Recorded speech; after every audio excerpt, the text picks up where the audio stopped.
So the holidays are coming, and that can be stressful for everyone, but sometimes it can be especially stressful for adults with dyslexia and dyscalculia and dysgraphia. Some of the reasons why it can be particularly stressful is because A, you've got to spend money and you got to calculate how much you need to spend.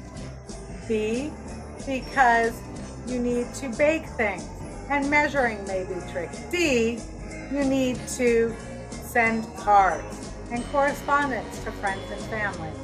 Well, I'd like to make some suggestions that my family has used over the years that will hopefully make the holidays just a little bit easier on you. So, one thing is my mom taught me years ago to start holiday shopping in July. I usually get my kids stocking stuffers and their Hanukkah gifts well in advance. So we celebrate both holidays, but for Hanukkah, I usually just give them one gift. They all get the same gift on the first day of Hanukkah. One year, everyone got a Himalayan salt lamp for their bedroom or for the living room or whatever room. Another year, everyone got the little tiles that you can put in your wallet or in your purse, so if you misplace your keys, you can find it. This year, I've already ordered their gift that helps with anxiety and sleep. So I buy those things way ahead of time so that it's easier on my pocketbook. I also buy my kids stocking stuffers, things that I think that they'll like, little fun gag toys and gifts. And I start looking for those in July. This year, I finished buying my kids fun stocking stuffers back in August. So that part's all done. And all I have left is to get them the things that are on their Christmas list. When they were younger, I used to always love to do Black Friday shopping. And when my kids were younger, they only had the in-person option. Nowadays, you can do your Black Friday and your Cyber Monday shopping online. Either way, it saves on your pocketbook and it's easier if you're buying great gifts for less money. Another wonderful thing about being able to do your shopping online is you can figure out how much everything is going to cost ahead of time, and you don't have to feel like you're holding people up in line trying to add everything up. I have a list with all of my loved ones' names on it, and then under that I will write down how much things cost and add it up so that I know I stay within my budget. Another issue can be Christmas cards or holiday letters. These days people don't send them quite as often, so that's not as much of a stress. And you can send them electronically, which means you can write one message and copy and paste. You know, one great tip I have for writing things for both people with dyslexia and dysgraphia is I like to use Google Translate. I type something up and then I copy it over into Google Translate and then I have it translated into English. I write it in English as well. And so then I go back and I look at what I wrote while I listen to what Google Translate says I wrote. So I can make any changes along the way and I can hear my mistakes and see where I need to fix them. That's a great tip. And I shared it with a fellow dyslexic recently and he was so excited to have that information. Another challenge is holiday meals. Lots of people have parties and they ask you to bring something for the potluck, or want to bake cookies or some type of treat to share with your friends and family. Well, recipes can sometimes be hard to follow. Directions are sometimes a challenge for people with dyslexia, dysgraphia, and dyscalculia.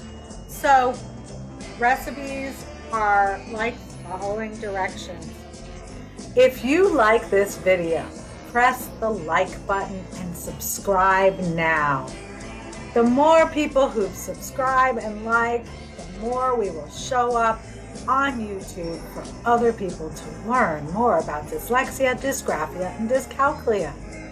One of the great things you can do nowadays is listen to them on YouTube, TikTok, or even have it read to you on any number of digital options. If you want to use something from a book, you might want to copy it on a copy machine and then enlarge the part that tells you what to do, where it says how many measurements you need, and also the cooking instructions. The reason why it can be helpful if you print it out is because then you can either highlight as you go along or put a check mark or an X so you know that you've added that ingredient. And you can always have a family member cook or bake with you who they might have dyslexia too, or maybe they don't. If they do have dyslexia, you guys might want to double, triple check before you go adding in 2.5 cups of salt instead of 2.5 teaspoons or something like that. And if you work with a friend or a family member on baking, you can have them do some of the more challenging measurements and you can stick to the ones that are easier. If you need to double your recipe, simply put it into a calculator. So if it's 2/3 of a cup, then you're going to put that in your calculator and figure out the answer and write it down on your piece of paper. So a really important tip I'd like to give, which my mother, who has dyslexia, had trouble with, is turkey takes a long time to make. So don't throw your turkey in the oven just a couple of hours before it's time to eat. It needs 30 minutes for every pound. The average turkey that I buy is about 15 pounds. So that's several hours. If I had my calculator on me, I'd do the math. Oh, I do.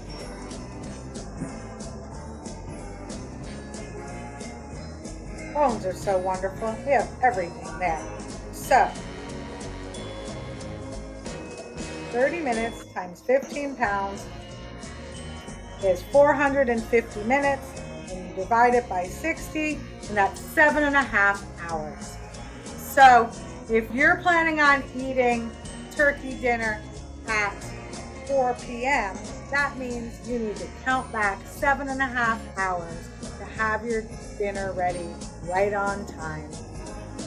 Since people with dyslexia, dysgraphia, and dyscalculia often have executive functioning challenges, it's good to plan ahead. Read your recipe ahead. Read the cooking time ahead. Do your shopping ahead. Make your cards ahead. I hope that you found these tips to be helpful and you have a wonderful holiday. Please subscribe to our YouTube channel and check out all of our Vlogmas posts that we will be sharing the whole month of December.